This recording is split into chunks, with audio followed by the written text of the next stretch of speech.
State news India के दर्शकों नमस्कार, आदाब अर्ज है, सत श्री अकाल। मैं हूं आपका होस्ट मनोज टंडन। दिल्ली के अंदर एआईएम की आमद हो चुकी है। दलित और मीम का गठबंधन तेजी से दिल्ली के अंदर उभर रहा है। क्या गठबंधन, क्या ये दलित और मीम का गठबंधन सत्ता के गलियारों तक पहुंचेगा? क्या एमसीडी के अंदर सत्ता हासिल कर पाएगा? हमारे साथ हैं दलित नेताओं में शुमार राजीव रियाज जी। आइए जानते हैं उनसे कि किस तरीके की आइडियोलॉजी होगी, किस तरीके से दलित और मीम के लिए एआईएम काम करेगी। जी बहुत शुक्रिया। आज कांशीराम साहब का परिनिर्वाण दिवस है, इसलिए उनको हम श्रद्धांजलि सबसे पहले अर्पित करते हैं। दूसरी एक बात मैं अर्ज़ करना चाहता हूँ, मैं दलित नेता नहीं हूँ, मैं भारतीय समाज का नेता हूँ, मुसलमानों का नेता हूँ, बहुजनों का नेता हूँ। तीसरी बात मैं ये अर्ज़ करना चाहता हूँ कि आज चूँकि कांशीराम साहब का निर्माण दिवस है और उनका ये सपना था, बहुजन समाज की उन्होंने परिकल्पना की थी, जिसमें तमाम शूद्र और अतिशूद्र और आदिवासी और मुसलमान अल्पसंख्यकों का उन्होंने तस्वुर किया था, जिनको उनके अधिकारों से वंचित किया गया सालों साल। तो उन्हीं कांशीराम साहब को आज नमन करते हुए इस कारवां को आगे बढ़ाने की कोशिश है ये कि किस तरह से दलित और मुसलमान, माइनॉरिटीज़ के लोग, बहुजन सब इकट्ठे हों और ये जालिमों की जो सरकार है, जो जुल्म कर रही है, लोग आखेट किए जा रहे हैं, लोग घेर घेर कर मार दिए जा रहे हैं, किसानों के ऊपर गाड़ी चढ़ा दी जा रही है, कोई पूछने वाला नहीं है।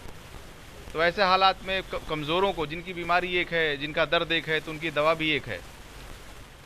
इसी सिलसिले में ये कोशिश है कि ये एक प्लेटफॉर्म है, एक आवाज़ यहाँ से लगाने की कोशिश है कि लोग आएँ और इकट्ठे हों और जालिमों की सरकार के ख़िलाफ़ एक आवाज़ बुलंद हो, कम से कम दिल्ली में।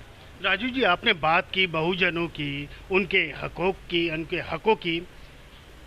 आज़ादी को मिले हुए एक लंबा अरसा हो गया, तब भी इस समाज को, जिसे आदि समाज कहा जाता, जो भारत के मूल नागरिक हैं, जिनकी जनसंख्या बहुत ज़्यादा है भारत के अंदर, बावजूद उसके उन्हें अपने हकों के लिए संघर्ष करना पड़ रहा है। ऐसा क्यों? ऐसा इसलिए है कि जब देश आज़ाद हुआ तो उस वक्त जब पंडित जवाहरलाल नेहरू साहब प्रधानमंत्री बने और पंडित नेहरू जी ने ये किया कि जितने मुल्क के स्टेट्स थे, जितने राज्य थे, उसके चीफ मिनिस्टर जितने बनाए गए मनोनीत किए, वो सारे के सारे ब्राह्मण मनोनीत किए। जितने गवर्नर उन्होंने मनोनीत किए, सारे के सारे ब्राह्मण मनोनीत किए। यहाँ तक कि यूनिवर्सिटीज़ के बीसीज को उन्होंने जितने थे, सारी यूनिवर्सिटीज़ के सारे, भी ये ऑन रिकॉर्ड है, सारे के सारे ब्राह्मण बनाए गए। ज़िले के जो डीएम हुआ करते थे उस ज़माने में मेजोरिटी 90% जो ब्राह्मण बनाए गए। तो बुनियाद तो वहाँ पे कांग्रेस ने डाल दी और उसका खमियाजा आज तक यहाँ की जनता भुगत रही है। आज भी हायर जुडिशरी में देखिए, सुप्रीम कोर्ट में देखिए, हाई कोर्ट्स में देखिए कि उन्हीं का दबदबा है। दलित, मुसलमान, ओबीसी तो ना के बराबर है। यूनिवर्सिटीज़ की में आप देखिए, टीचर्स में कितना बुरा हाल है।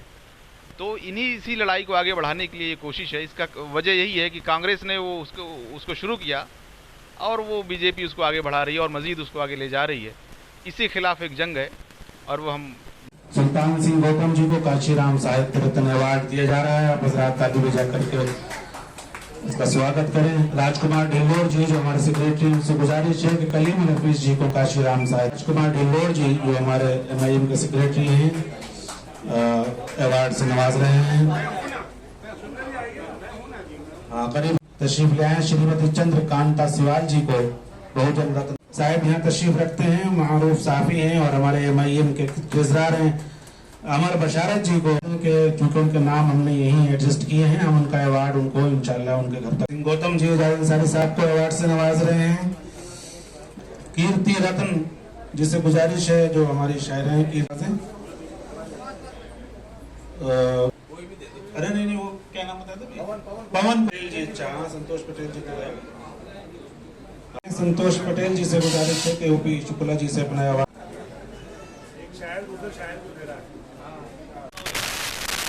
मान्यवर कांशीराम जी का आज महापरिनिर्वाण दिवस था। एआईएमआई ने जो है अपने दफ्तर के अंदर जो है एक कार्यक्रम आयोजित किया। दलित और मीम का संगम आने वाले चुनावों में क्या आएगा, आइए जानते हैं दिल्ली प्रदेश अध्यक्ष कलीमुल हकीम जी साहब से। जी देखिए, दिल्ली की राजनीति में ख़ासतौर से बीजेपी, कांग्रेस और आम आदमी पार्टी ने दलित और मुस्लिम दो तबकों को नज़रअंदाज इतना किया है कि ये ने हर सुविधा से वंचित किया हुआ है। तो ये दोनों समुदाय दिल्ली की सियासत में हाशिए पर हैं।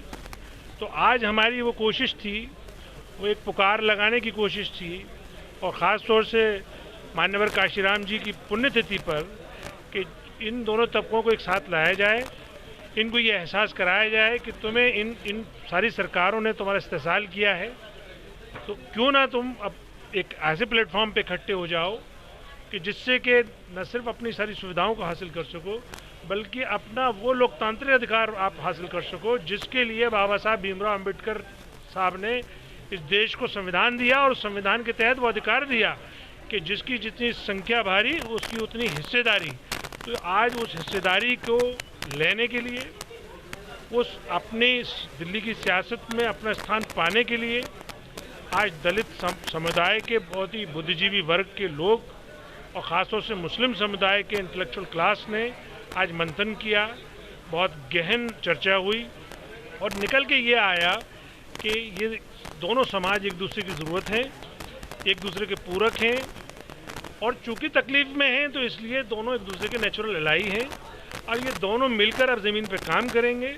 और हालिया जो चुनाव एमसीडी दिल्ली में आने वाले हैं उसमें एक साथ मिलकर ये अपनी जो एकता का परिचय देंगे और कोशिश करेंगे कि चुनाव के ज़रिए हम जो हुकूमत या जो सत्ता है उसमें अपनी हिस्सेदारी कायम कर सकें।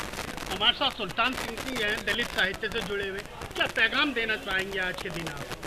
ये शुरुआत है और इनके रिजल्ट्स बहुत बढ़िया आएंगे, और ये जैसा हाफिज साहब ने कहा, ये नेचुरल अलाइज है, और ये दोनों अपने हक मांग रहे हैं और इनको हक मिलेगा, निश्चित रूप से मिलेगा।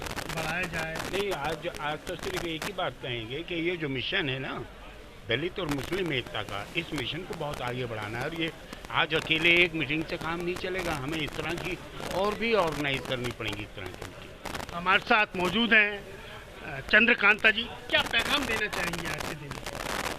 जी, आज इस कार्यक्रम के माध्यम से जिस तरह दलित मुस्लिम एकता का परिचय उसमें दिया गया है कि हमको ये होना है, और मैं चाहूँगी कि आने वाले समय के लिए हमें इस और चिंतन और मनन की आवश्यकता है, ताकि हम आने वाली अपनी भावी पीढ़ी का भविष्य उज्जवल बना सकें।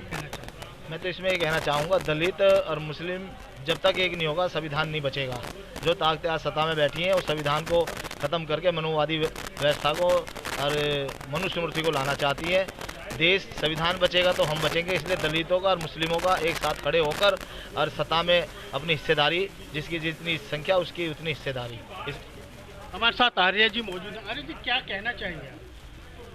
आज जो मान्यवर काशीराम जी के पुण्यतिथि पर जो शुरुआत हो रही है, जो मान्यवर काशीराम जी का पैगाम था कि हमने इस संविधान को बचा के रखना चाहिए। आज जो संविधान पर जो अटैक हो रहा है, जो मनुवादी व्यवस्था जो संविधान पर अटैक कर रही है, उसको ख़त्म करने का प्रयास कर रही है, उसको बचाने के लिए आज एक नई पहल है। अभी तक के लिए बस इतना ही। ताज़ा अपडेट के लिए जुड़े रहिए स्ट्रीट न्यूज़ इंडिया के साथ। स्ट्रीट न्यूज़ इंडिया को लाइक कीजिए, सब्सक्राइब कीजिए, अपनी कीमती राय कमेंट्स बॉक्स में दीजिए।